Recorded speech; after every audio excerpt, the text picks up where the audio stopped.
Hello, everyone. Welcome to the vFairs Events Podcast. Today, I'm thrilled to welcome a true trailblazer in the events industry, Tas Bober, founder of the Scroll Lab. Tas, welcome to the podcast. Thank you so much for having me. I'm very excited to talk about event landing pages, which is an interesting angle. Usually I talk about regular landing pages and websites. So I love that we're going to be focused on event landing pages today. Absolutely. And before we just kind of do that, just let us know what led you to join this event industry, walk us through your career path, and all the way up to the Scroll Lab. Yeah, thank you. So I initially wanted to be a journalist, and I worked for an NBC TV station, also a business publication kind of earlier in my career, then moved into sales and selling advertising to businesses locally for the NBC TV station. And then one day I'm writing articles and my station set up this big TV behind me and I didn't know what was going to happen. And they turned it on and it was this tool called Chartbeat. And they had me, they had like live people on the website. After I'd publish an article, I'd turn around and I'm like, whoa, 30 people are reading it already. And that dopamine hit of seeing the real-time numbers, it just filled me up with so much joy. And I was like, I need more of this. So I pivoted into the advertising department where I was able to then, really focus on the data, on the website experiences, things of that nature. And then moved strictly into digital marketing after that for a few companies. And then eventually led 3, digital and website teams. My claim to fame is that I've worked on over 400 websites in my career. Which is, insane. I'm kind of cheating a little bit because one of the companies we actually managed collectively as a team, like 390-ish websites, but still exposure to a lot. We had to rebuild most of them, redesign, think about the experiences, think about the funnels, all of those things. So it was a great crash course. The way to learn something is to just mess it up enough times that you just learn along the way.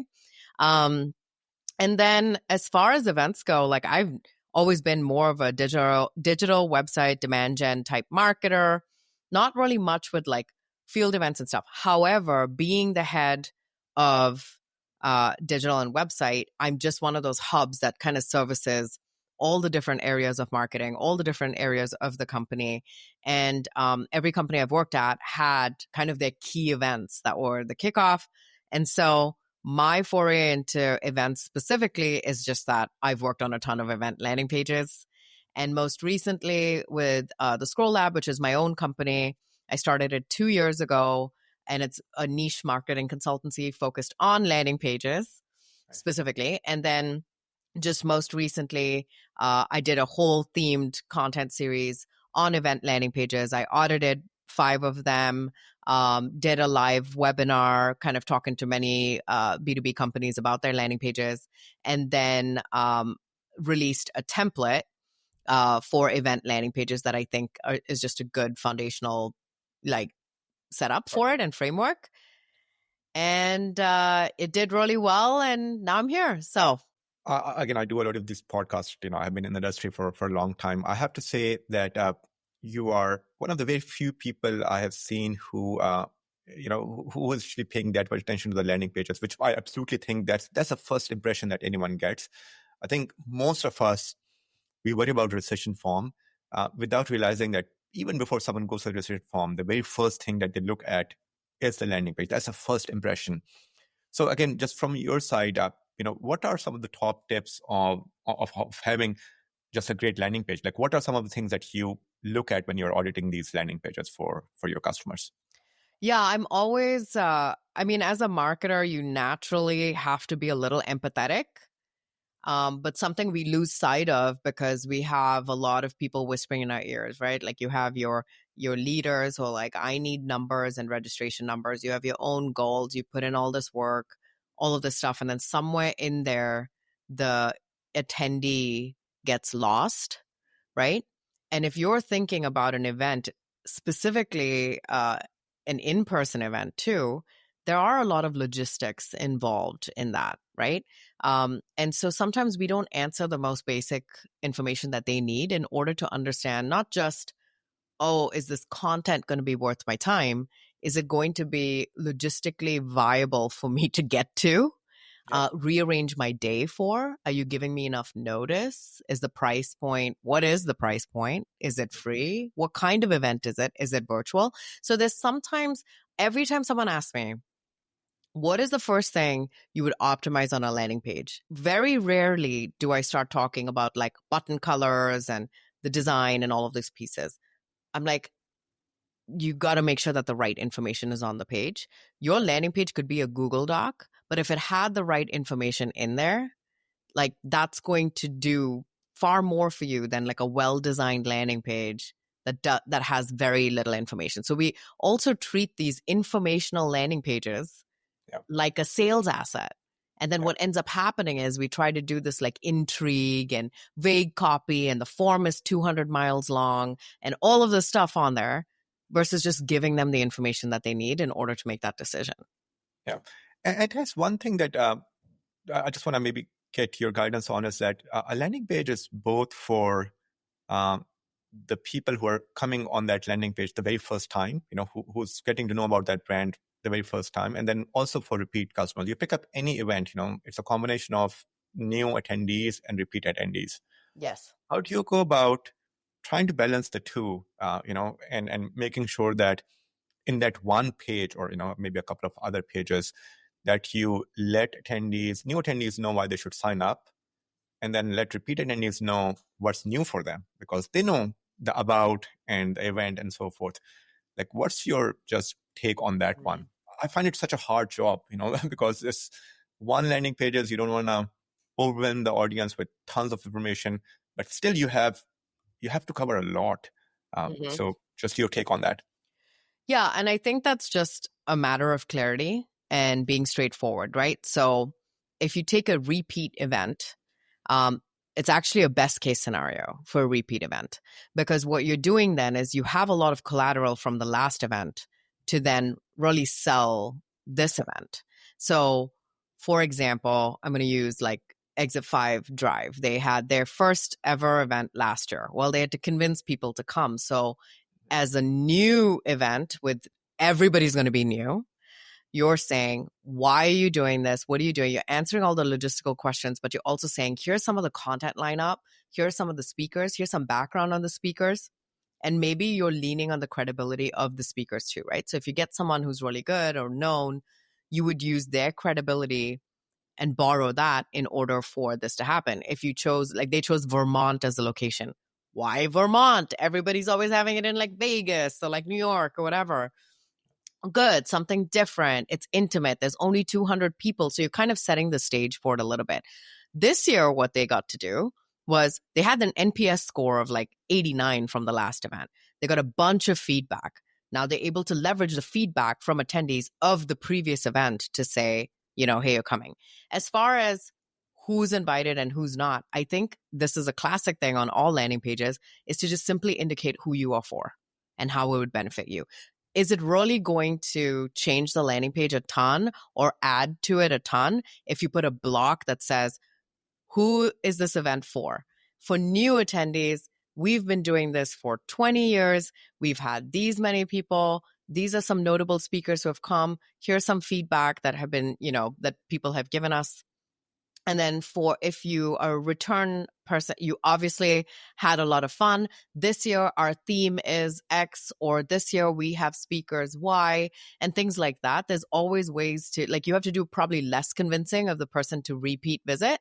And maybe you incentivize them too. Like, hey, since you came last year, you have an incentivized repeat price of XYZ or whatever, right? So there's different ways. And I think ultimately it's just giving them the right information, being straightforward, not trying to hide behind vague, buzzwordy copy, being straightforward and just treating them like adults. Perfect. Now, Tas, you mentioned that for you, the copy is one of the most important, if not the most important thing. Do you have some maybe case studies from your side where the copy or just a better design has just changed numbers dramatically for anyone who was signing up for these events? What has worked really, really well? And again, if you have your best landing page example that people should look up to, maybe we can talk about the template that you have come up with. What are some of the blocks that you feel that would be relevant in most cases for most of the landing pages? Yeah, I don't have numbers for event ones specifically. I can just tell you that the similar framework that we apply to landing pages, because right now people are we live in an information age where they can get information from anywhere. So the likelihood of them coming to you first for information is very low. They're probably going to do a ton of research agnostically, externally, before ever contacting you or registering, right? It's the same thing. So would you rather control the narrative and have the information on your end? Or would you rather someone else control the narrative and they're texting a friend like, have you gone to this event? And they're like, yeah, the food sucked, da, da, da. And they start giving you this narrative that you can't control. And now you've lost an attendee who probably never come back. Versus if they went to you, you had all the information on the page, like they have the information there and maybe they're verifying against, some other people. But they're like, if someone's like, oh, the food sucks. And they're like, oh, but I saw on the landing page, like they're getting it from this like local restaurant that's really cool or something like that. It kind of validates you a little bit more than the like offhand remarks they're getting from the rest of the market. But I always say when you supply the information, even though it's counterintuitive, where you're taught to have this landing page that has just a form here, some like vague copy and some 3 bullet points and like the end. But we have a lot of data to support providing them that information helps them stay on the pages a lot longer. I think the average is like only 30% of people get to the bottom of a page. We're seeing somewhere in the 60% for people getting down there. Looking at how they're consuming the information. So for one of my clients, we saw like 15% of all clicks went to the 4th FAQ. You'd never get that from registration data. That's like kind of a late indicator of what's working. But if you look at the engagement data there through like heat maps, session recordings, things like that, you can actually see what they're consuming and what's really important to them. And those are the things that end up driving results. So when we saw that FAQ, we made it its own block. Mm-hmm. And then we saw a 265% increase in purchases. So small things like that are more important, right? That are information related rather than thinking, oh, I'm going to change this button from green to red and they're magically going to want to come to my event, right? That's not the right way to think about it. Yeah. In terms of the framework you had mentioned, I can pull that up while we talk. I mean, not screen share, but I can walk people through what that looks like. And then we can also provide a link. And then you can. That would be amazing. Yeah, I think that would be beneficial for everyone. Yeah. Yes, exactly. Yeah. Anyway, you were going to ask me another question. Yeah. So my another question is that, see, again, and the same is true not just for our company, but I think most of the other event tech companies or in general, for any website is that you have templates sometimes. You pick up a template and you change the content in there and, you go ahead and launch the landing page. Yes. It gives you the speed and so forth. But then you have these custom landing pages, which are, bespoke, created for you, etc. Just what's your take on default templates versus just creating a brand new template? Yeah. And, here's the thing is like, I was a person who used a ton of templates. I'm trying to move quickly. I don't have time to think about it. And the big faulty assumption that I'm making there is that these companies have battle tested these templates and they actually work. We don't know that. They don't say it. You just assume it. And they just assume that you're assuming it. So everyone's happy, right? Because it's like they're thinking, I'm giving you a starting point. It doesn't matter whether it's rooted in that or not. We have all the HubSpot best practices. Yeah. But the problem is that those best practices that we've carried through the years, like maybe it worked, 10 years ago. They don't now just because of the way behavior has changed. I mean, even post-COVID, like forget B2B buying and all of that other stuff. Even post-COVID, especially if you're thinking about an event, we're slowly getting back to doing more in person. But it's becoming a situation where it's harder to like lure people out of their homes or get them to travel. Companies now have less like T&E budgets. So they get maybe 3 events a year. How do you make it that event that you want them to attend and they want to attend, right? So some of those things like we're not thinking about, and then we think of a traditional event landing page and you're like, you're not giving them enough information to really create that desire to go to the event and really go to bat with their bosses to like go to it. Yeah. But then virtual kind of also loses a little bit of like the connection piece unless the content is really good. So like, what is that balance? And what do you need to tell them? And I think regardless of if it's virtual or in person, you still need to answer some foundational set of questions.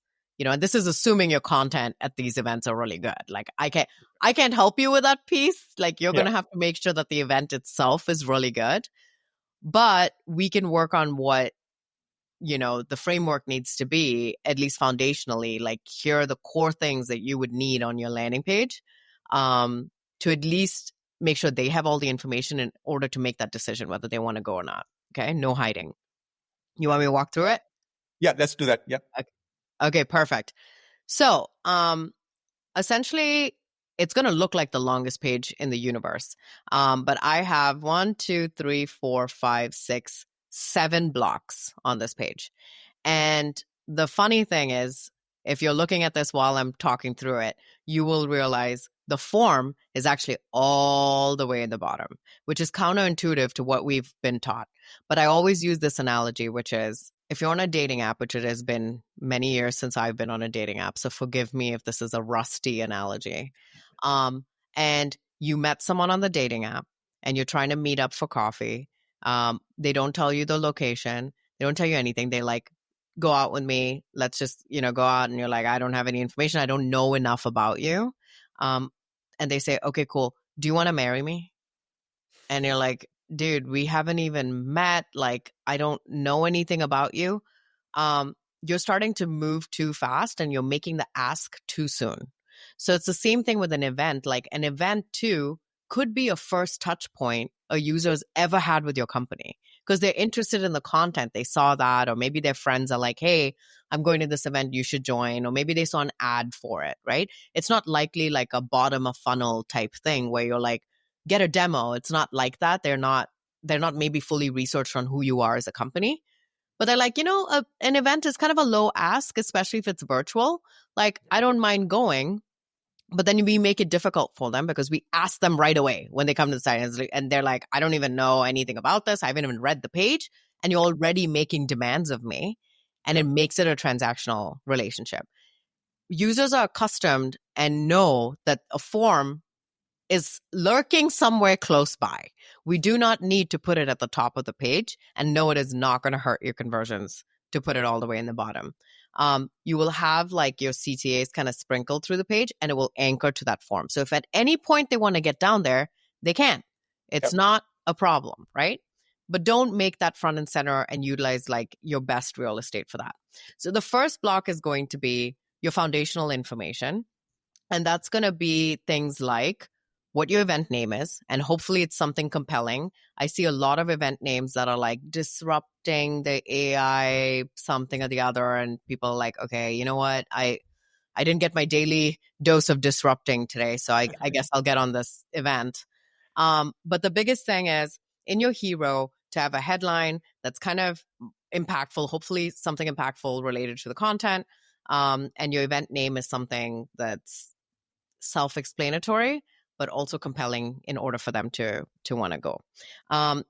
You're also going to include the foundational elements. So I like to call this the eyebrow, and it sits right above the headline. And the eyebrow is going to essentially be what the event type is, virtual or in person or whatever, right? So you can say like Vermont or something, so people understand a signal that it is in person or it's virtual, plus who it's for. So this is where it'll be like, for Eggs of 5, maybe the event name is Drive by Eggs of 5, and the eyebrow copy right above it says Vermont, right? Or B2B marketing conference for marketers or whatever, right? Conference for B2B marketers, something like that. And then underneath, you're going to have a little description of what the event is. It's like the 2-day event in Vermont. We're going to have, talks and blah, blah, blah, blah, blah. And then day and date, start time and end time. Those are like kind of foundational stuff you need to have on the page for them to understand, what is this event? Is it for me? Small description of the event, right? Your elevator pitch. When is it? So I can see if I can attend or not, and do the times and location. If that doesn't work for them and they don't go down the page, good. They have self-qualified. they have decided this is probably not for me. And they've gone down. Now, if the ones who have gone down, they've said, okay, you know what? All of those things work. What else is happening? And then you're going to now go into like the event details and the agenda. And so this is where you can start to like talk about, oh, we're going to have a boat ride. Here are some, like amazing speakers. We're going to cover topics on XYZ. There's going to be breakout sessions, all of this stuff kind of in the details and agenda for like the 2 days or whatever it is. And then you go into the speakers. And in the speakers too, we do this big mistake where we just like show speakers and their names and like, that's it. We're like, okay, I'm not going to know all the speakers on this list. Exactly. The other piece is, I see this happening a lot. We'll have a virtual event and a company's putting on the event. And the speakers are all internal people. So then what does that signal to a user? Oh, this is just going to be a gigantic sales pitch. Yeah. So they're not going to go. Yep. So your best bet is to always mix and have like an external SME along with an internal moderator, but definitely sourcing from other people that they could learn from. And then it's not such a like, this is going to be a sales call in disguise. Yes. But the other part with the speakers is, yes, you want to put the name, title, company, and then why they are the expert in what they are. So we love to do like Tas Bober, founder of the Scroll Lab. If somebody saw that, they'd be like, and I never heard of this company before, never heard of her. Why is she talking about this? They may not stay long enough to hear why I'm the expert. So having a little blurb underneath, or you can even do a pop-up where they click on it and they see a 3-line background on me and a link to my LinkedIn profile to know that I'm real, and they can explore some of my background. Way better. Makes right? sense. Humanize the speakers, add to their credibility and why they were chosen for this, right? And then their role in it as well. And then you can go into like the testimonials. Now, testimonials, people are always like, what? You can use testimonials on event pages? Absolutely. So I already told you about like past attendees of a previous event. But what if this is a new event and you don't have testimonials? Yeah. In this case, you've likely put on other events with other topics. And you can kind of borrow it from those places too and say, here's feedback we've gotten on other events that we've done. So it could be something like, whatever, web flows, last migration event, blah, blah, blah, blah. So you can kind of talk about that and then make sure in those cases too, that you humanize the people who have given the testimonials. One of the pieces of feedback I get a lot from customers is they don't believe that testimonials are real people on sites. They just think that we make them up and throw them on there. So add the LinkedIn profile so they can see, okay, this is a real person that put that in there. So you can use testimonials from past events that are even not the same type of event, right? And just quickly on the testimonials, what's your take on text testimonials versus video testimonials? Okay, this is just like really spicy take. I just don't see people consuming a lot of video testimonials. Especially if they're over 3 minutes. So they kind of have to be quick hitters, but you want to give them the option of both. So it's like when you do LinkedIn video, sometimes people are scrolling the feed, they're at work. They're like, I'm not going to play this video loud in my office. So you also have captions. There are lots of times I will just read the caption versus the video. You want to give them both. So if you're going to use video testimonials, you got to give them options. You can't just have that be the sole testimonial. You want to have like, here's a little video and here's a blurb from the video. So if they never watch the video, they'd still get that piece of information from the testimonials. Okay. Most important block, which is missing on every single landing page I've ever been on, every single event landing page I've ever been on, is an FAQ block. Now, the FAQ block is what they're going to skip to because that's going to contain a lot of the logistical information that you don't want to like fluff up the copy of the page. So especially if this is an in-person, you're going to cover logistics, pricing, even if it's free, put the pricing point in there. Answer questions about things like parking, accommodations, meals.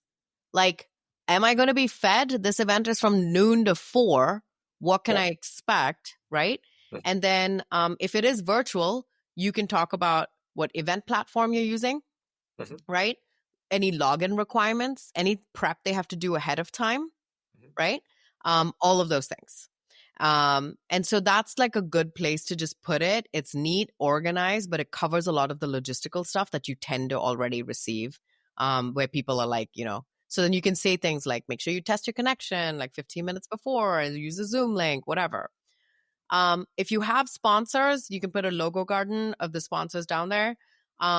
One thing that I do see is sometimes an event will have tons of sponsors, and then they'll just stack them all up in this gigantic logo wall. I would say don't do that. You're going to have like kind of a rotational block. I don't like ones that auto scroll, but you can have ones that maybe have 2 lines of logos that move, but you don't want to stack a bunch. You will lose them at that point. If you want to do that, that's fine. Put it all the way in the bottom, but sponsors aren't going to like that. So you always have to think of that. And then finally, now you've given them all the information. You've answered their questions about when it is, what time, all the logistics. You've given them proof that your events are great. You've told them about the speakers and why they're credible, why this is going to be amazing. Now you can make the ask. Hey, do you guys want to go? And then you tell them exactly what happens once they submit the form. So this is where you're going to say, hey, after you register, you're going to get an email with an invite. Make sure you keep this. And then we'll send you an updated one with the login link, or we'll send you more information on your ticket and the logistics after you register. You don't need to do the whole thing. Just tell them what to expect as the next immediate steps. It disarms them. And then limit the form fields to only what you need, at least for that initial, and then collect information from them later. Okay. But you just like, hey, sign up for this event. Email, first name, last name, company, the end, whatever. And then you can get more information, like finish your application or whatever later. Yeah. And then that's it. That's kind of like the base framework that I recommend for people. This was amazing. And again, I know that I'm going to move beyond the landing page, but just because you are such an expert on the landing page, I just want to get your take on a lot of other things. So you already mentioned between the small decision form versus a longer one, you of course prefer the shorter one, right? So that makes a lot of sense. Give me your take on just the reminder emails. They got convinced from the landing page, they signed up. Then we just want to make sure that they also show up on the day of the event, because sometimes we sign up for these virtual events, or even most of the time virtual one, but in person if they're for free. And then something else comes up, and we've totally forgot about that event altogether. What's your just best practices on reminder emails? How frequently they should be, when they should be sent out, what should be in those emails? A bit on that. Yeah, I think that frequency obviously matters, and reminders, but there's a delicate balance between too much and too little. More than likely, it's already on my calendar, which is great. But then I'm like, oh, I sign up for a lot of virtual events. Do I attend all of them? No. I know I'm going to get a recording later. Do I watch the recording? I don't know. Sometimes it's just about having access to the knowledge than it is actually attending it. So I have some ideas. At the end of the day, like, the reason why I name my company Scroll Lab is I want people to consume information. I want them to scroll. I want them to consume the information. I don't really care how they're going to do that. So when we're thinking about reminder emails too, and there's an idea I just came up with on the fly, but one, obviously after they register, they get an email, gives them the calendar link, everything. So it's there. Now it's on their calendar, right? I would start increasing the frequency the closer we get to the event, obviously. So maybe some time goes by. It's a month. They signed up for the event a month ago. Now we're going 2 weeks in. I wouldn't send anything at that point. I'm usually the person who looks at my calendar the week before. So like Sunday, I'm kind of looking at my calendar. I'm like, okay. So the week before the event, I would send one email, and then maybe 3 days later, send another email. Then what Exit 5, they do a really good job where they send it to me the day before, like, hey, don't forget, tomorrow. Then on the day, they give me a 1-hour reminder, and then they say, hey, it's starting now. Yep. And sometimes those 3 are kind of sufficient for me to be like, okay, it's top of mind, and I know it's coming, and can I make time for this? Assuming it's an in-person event, you are there as an attendee. What's your take on swags?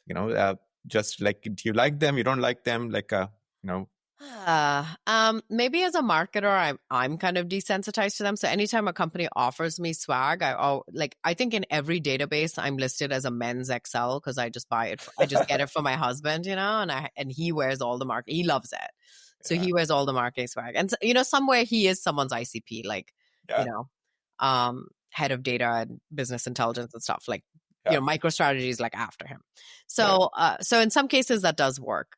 I don't know if I'm the best person to ask because I'm around swag all the time. I'm a marketer. Like I get it. I have so much junk from companies like laying around. But I think the biggest thing is like, I don't mind it. Like, especially when I go to conferences now, it's like the t-shirts are kind of like, okay, here's another t-shirt. I just threw out a whole bunch. Like, and there's like 5 or 6 ones I got from companies. I'm like, okay, it's just going to end up at Goodwill, right? And then there are certain ones that do better. I also have a whole bunch of Yeti mugs downstairs. So like someone did the Yeti mug. Oh, that's brilliant. Everybody jumps on the Yeti mug. Yeah. The stuff that actually now has worked is like really the stuff that my kids can take away. I'm about to say that. So I think it was Semrush who did this, but they came up with a storybook about this like SEO fairy, and it was like a book. And so I got it at the Hero conference when I went last year. And I mean, I like saw someone had it and I was like, what is that? And they're like, oh, Semrush is doing this like book. I think hopefully I'm giving the right company credit. And then I like literally hunted down the booth so I could get that for my daughter. Nice. Perfect. Because I was like, oh my gosh, I really want that. And then it's like swag at the right moment. And if it's something that's like meaningful, I think will be memorable. Another one was like when I had my kids, at the time, my LinkedIn rep sent me like a LinkedIn onesie that had LinkedIn on it. Stuff like that. So I think those moments like matter a lot. But in general, like, I don't think it's a waste. I think it's a waste if you don't put a lot of thought into it, much like anything else. It's kind of like, yeah, everybody has a freaking t-shirt. But now do you have a t-shirt that says something funny or cool on it? Like I'd wear that. But if it just has your logo, I don't know. I want to wear that. Yeah. You know what I mean? Yeah, no, I know. Just purely from an attendee, which conferences you like to attend and why? Like, what are your top 3 conferences? Oh, back in the day when I was in-house, like I would get approvals for like the traditional bigger conferences. So I always went, like I went to Dreamforce, Content Marketing World, like those were my ones that I went to. Actually, I've never been to Inbound, which is very interesting actually. But I went to ones like a good one to attend. Yeah, Women in Analytics. I've been to obviously Hero Conference last year, but now there's a new wave of events, which is the small, intimate events, the 200 person, that exclusivity. And I end up talking to more people at a 200 person event than I do at a 2,000 person event. 100%. Where you just kind of stay in your group, or you're like running to these breakout sessions, right? And you're just taking notes and you're like going on your way and eating like rusty hotel food, just like old grapes or something like that.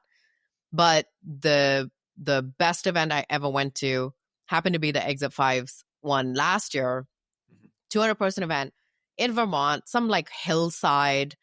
They had Ben and Jerry's trucks. So like when it's a smaller event and smaller number of people, I feel like you can do more. You can increase the quality of certain things. The conversations were a lot better. It felt like summer camp, like that kind of vibe. And so if I'm going to leave my kids for a couple of days, do I want to go to like a stuffy hotel and like run through these events? Or do I want to do like an intimate, casual, meet a bunch of people, actually have meaningful conversations, have quality food, feel like I actually did get away, but I'm also working? So I did that. I also went to Spring by Winter this year. Have you heard of that one? I haven't. Yeah. So that's another one, 200 person event. They had it in this place called Central Machine Works, which is just like an industrial bar restaurant type thing. They had open bar all day, food nonstop throughout the whole thing. Everything was like outdoors, super casual, lots of breakout sessions. They had after parties, things like that. Lots of opportunities where people could just hang out. And I feel like that's become the new way people are doing events. And now you see them popping up all over the place. Like User Evidence is doing Highline, which is going to be like 200 in-person marketers in friggin' Wyoming, Yeah. So it's like, it's those things. Chili Palooza, Chili Piper did theirs, and it was a whole retreat. There were no talks. They just went on like a resort retreat Nice. with a bunch of people. I think like 100 people, something like that. So I think that's going to be the new age of events that were far more enjoyable. And yeah, I had way more fun at that than I did going to Dreamforce, running between buildings to make sure I'm attending the right sessions. I didn't want to feel like I was going to school. Perfect. I've observed the same thing, which is again these smaller events and even bigger events. A lot of event organizers realize that networking is what people are looking for. Yeah. But then, what's your take on like how do we consume content? Because even in the virtual one, we're all a bit distracted. In the in-person one, we all want to meet people. Sometimes if we would have a couple of great conversations, we feel that that trip was worth it because we Yeah. made these 3-5 connections, Yes. right? Um, how do we then consume content in a way that we actually benefit from it? Because a lot of team members are still working remotely. We think of these events where we get inspiration from, but then most of these events are meant for networking now rather than consuming content. Just what's your take on that? I think you can do both. Yeah, Like the learning is less at scale. It's less like someone standing and talking at you for 45 yeah. minutes or like walking you through a big slide deck. When we had like at Spring, they did a combination. They did a few talks. I think there was like maybe 6 in total in 2 days. Mm-hmm. 6 30-minute talks. And then they had a bunch of breakout sessions where they assigned you groups. And so you got to like, it was like forced mingling Mm-hmm. with people. And then you had a theme that you could kind of kickstart the conversation. And then we were all kind of learning from each other one-on-one versus just at scale with someone barking at you from the top. The talks though, that still like felt more like a slide deck. At Drive, there's a huge difference between a talk and a presentation. And I think it's like the nature of the speaker too. Are they more conversational and casual? You can have something that the audience takes away and is really tactical. So the talks from Drive, we all learned a ton. And then hanging out, we also got to learn more from having those conversations. We'll see how it goes this year. There's obviously different speakers, but like really notable ones who are coming. And I think that's the biggest thing. So if you're giving a talk at a conference, like 100% hire a coach, learn how to give a talk versus a presentation. I worked with my coach when I gave the talk at Hero Conference, and it was awesome. I'm glad I did because he was like, you should be able to give your talk without even looking at a slide. Makes sense. Like give the whole thing without a slide. And that's when you start to be more natural and conversational and include the audience and things of that nature. That's just coming back to the landing page, right? Just how is AI going to help people create better landing pages now? Like, have you kind of played around with it? Is it helping you create, better landing pages at scale? Just your take on that one. Yeah, I think what AI is really good at is making sure that you have all that right information. So sometimes you get so wrapped up in the details, you might say, okay, I've finished writing the copy for this, or it gives you a starting point, which is great. And then you can put it back in there and say, what if I was an attendee or if I wanted to attend this event, what are some missing pieces of information? And it might come back and say, well, you don't have enough credibility for your speakers. Hey, you don't list price anywhere. It would be a good idea. So you can use it as kind of a checkbox companion and a QA checker to make sure that you have all the right information. Is it good at writing? TBD. It still needs a lot of human intervention. So I would urge that it can give you a starting point to make sure that you have kind of the shell, but you need a lot of human intervention in order to make it sound human. That's one. And two, like, yeah, not to just look like it was written by AI and like you didn't care, right? So that's always the biggest piece. And are there any tools that you recommend on how to like what tools, what AI tools one can use to again, create those nice landing pages. Of course, ChatGPT is one, for the copy piece that you just mentioned, but anything else that you typically recommend people to look into? Not really. Like I use Chat GPT relentlessly, and I've tried to use things like Claude because I've heard that it's a little more casual. Some of them are like, oh, this one's better at research, whatever. And I think for an event page, like you already have a lot of the information. You just you just need a gut check that you are including all of it correctly. So that framework that we'll share with you, you can actually just take that, feed it into ChatGPT and be like, okay, here's our event. What are the things I need to answer? And then at least you have a good starting point and you can fill in the rest. So at least it'll get you from like 0 to 7, and then you take it to a 10 from that. Makes sense. And see, I'll just go back to what you earlier said. Like ChatGPT is okay for the content, but you still like need a lot of human intervention to make it appear as it's coming from a human, and you are paying attention, and you care about whoever the reader is. But where do you see event landing pages heading in the next 5 years? How do you feel that this, like with technology evolving, will you feel that will become a lot more easier, or everything will look the same, which means that human will have to work even harder to just stand out, right? Because we all get immune to a lot of those things very, very quickly as well, if they all look the same.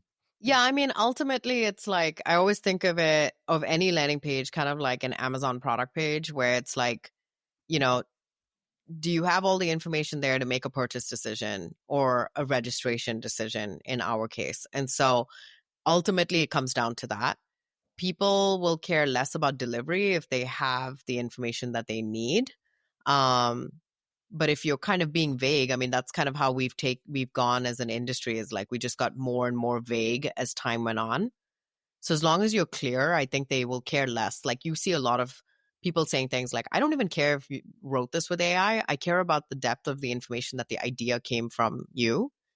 Now, if you used AI to like actually create the event ideas for all the events and then they all started sounding the same, everything is AI disrupting some nonsense, fine. The content still matters at the end of the day.